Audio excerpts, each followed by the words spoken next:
most popular APF Mahindra Player of the Year Awards र सफल हुनुभएको छ। Exactly. Preeti Rai.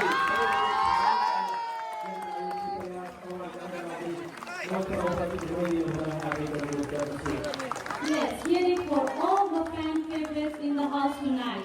Player Preeti Rai.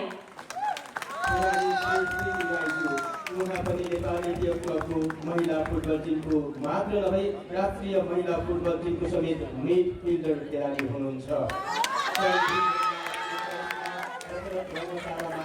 Bangladesh विरुद्धको फिफा 19 फुटबल प्रतियोगितामा राष्ट्रिय टिमबाट पहिलो पटक सहभागिता जनाउँदै 16 वर्षको कलिलो उमेरमै अन्डर-16 राष्ट्रिय महिला फुटबल टिमको क्याप्टेनको भूमिका निर्वाह गरी उत्कृष्ट खेल प्रदर्शन गर्दै अन्तर्राष्ट्रिय जगतमा आफूलाई अब्बल एवं उदयमान खेलाडीको रूपमा चिनाउन सफल हुनुभएको थियो।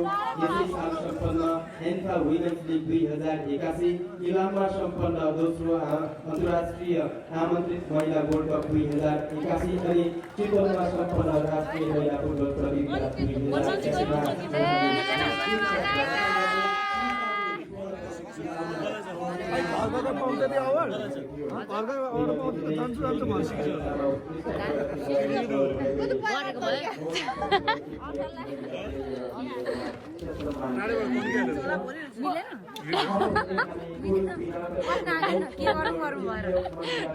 टाढेबाट तन्क्या त नि